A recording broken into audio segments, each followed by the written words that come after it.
Hey everybody, Shoebox Legends here. Thanks for joining me for another episode today.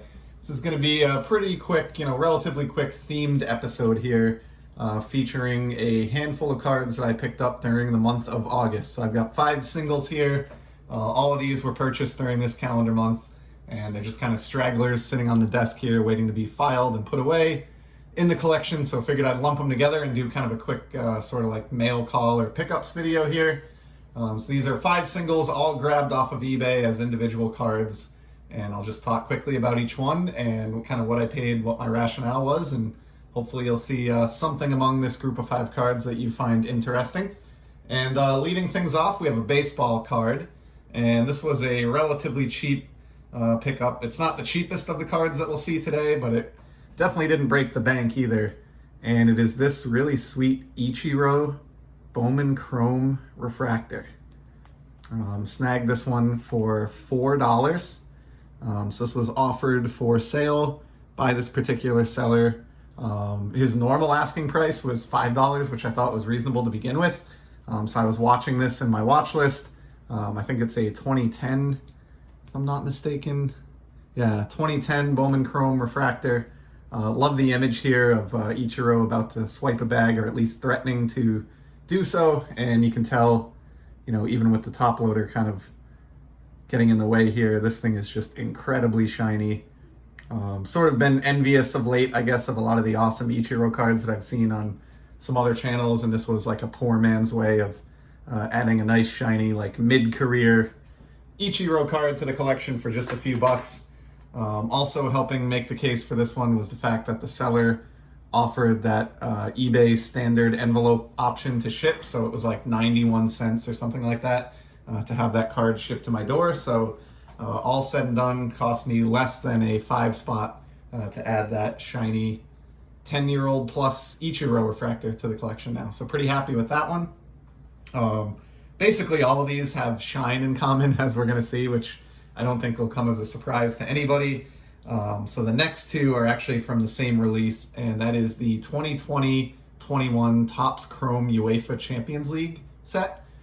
This is, of course, the Sapphire version, as we'll see, and it's the second year that they've put this one out for the UEFA Champions League, which is generally thought of as the top soccer league in the world, or at least one of them, and have here a second year Robert Lewandowski.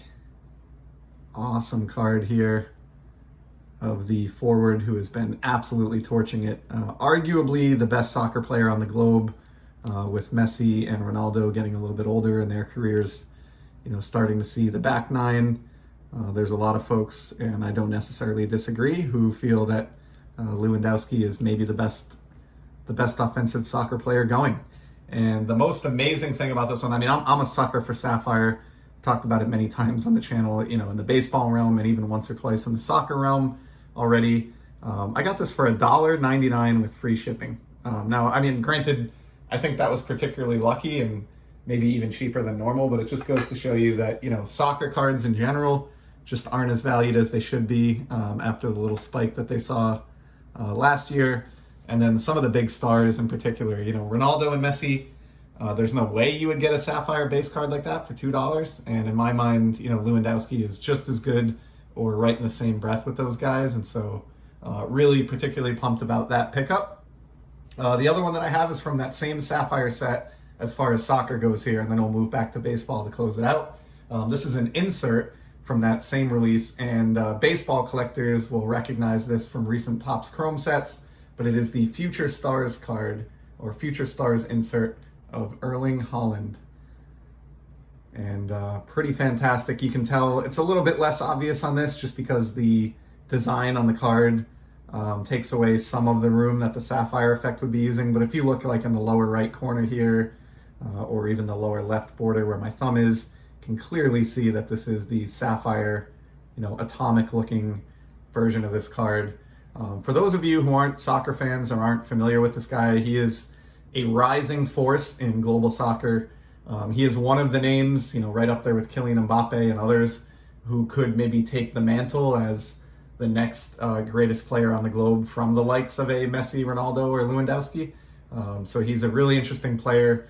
He scored, and assisted on something like 5 goals or something like that, and combined in Borussia Dortmund's opener in the Bundesliga a couple weeks ago.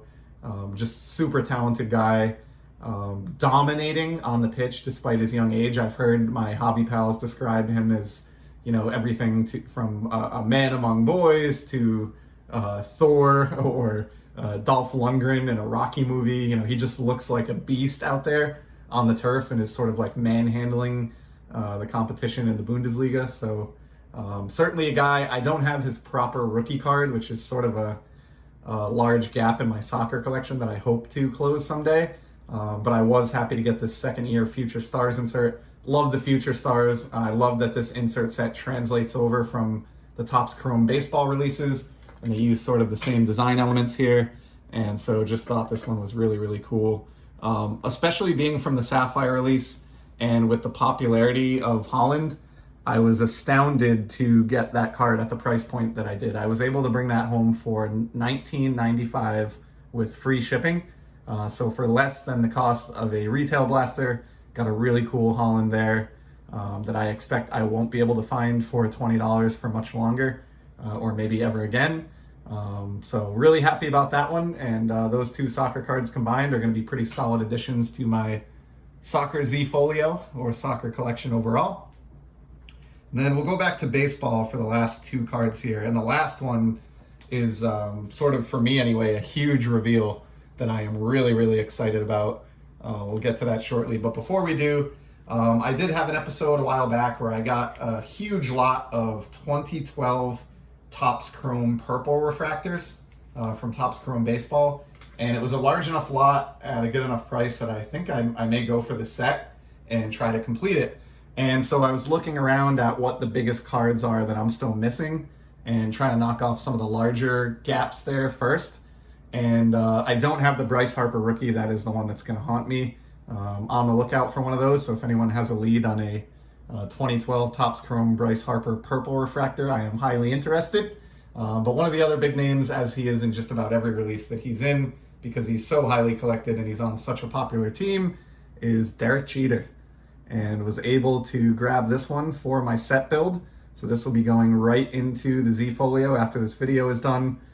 Do have that set build going in the purple Z Folio that I have appropriately, and really happy that I was able to add this card of the captain in that pursuit, because as I said, he is just year in and year out, any set that he is in, Jeter is always one of the most highly sought after cards in the release. And I figure if I hadn't picked this one up now, it was not going to get any easier, and glad to at least have him off the list as far as that set goes.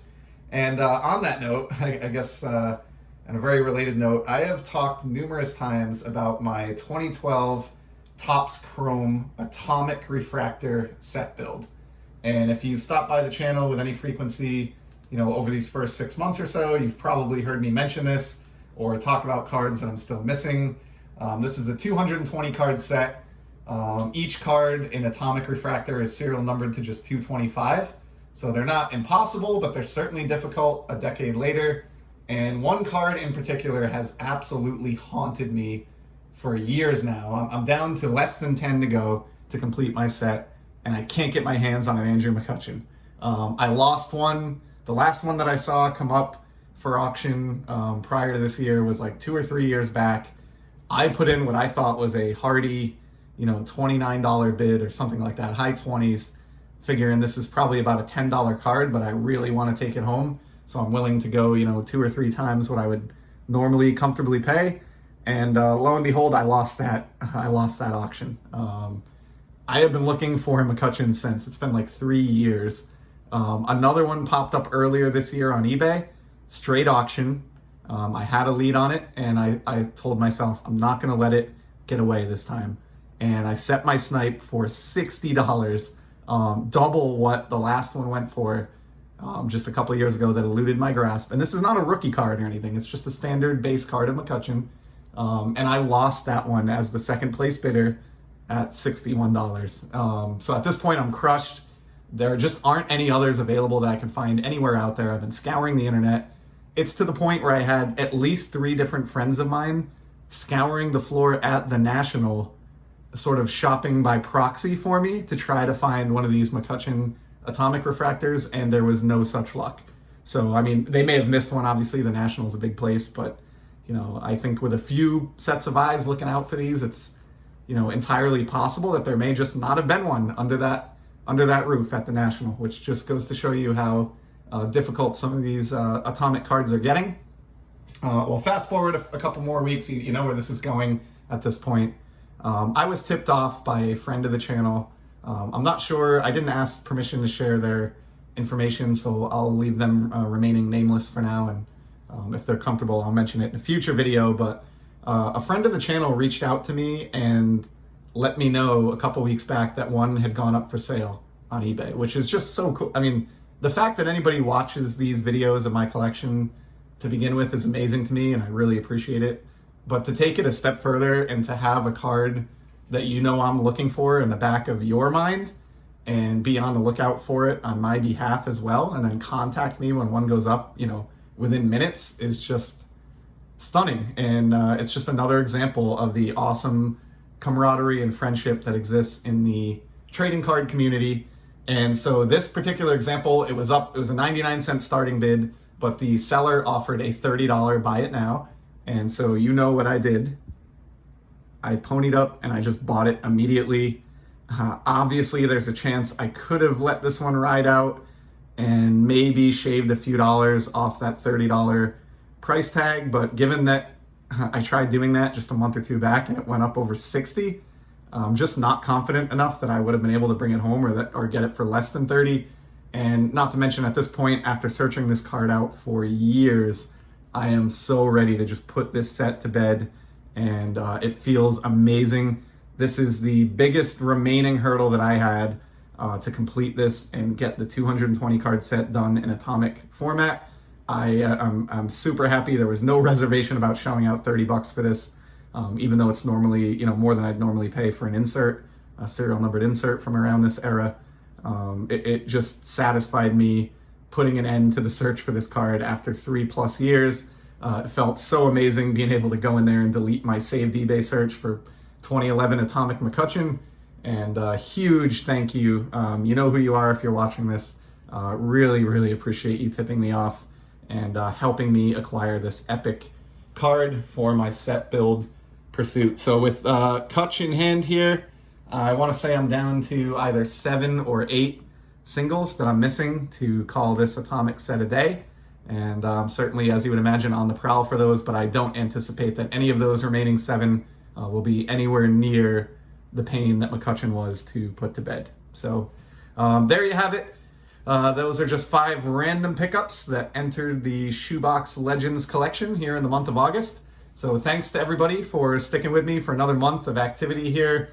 Certainly have so many great cards still to show. Lot of stuff planned for the channel for the remainder of the year here. I've just got so much content, and I'm so passionate about this hobby that I do anticipate getting probably daily posts, or certainly multiple times per week posting up for the remainder of the year. And I hope you'll join me in watching some of those videos. So again, huge thank you for the tip off on the McCutcheon, and to everybody else, thank you so much for checking out these cards. Stay safe, keep collecting, and I will be back in the near future with some more sports card content. Take care.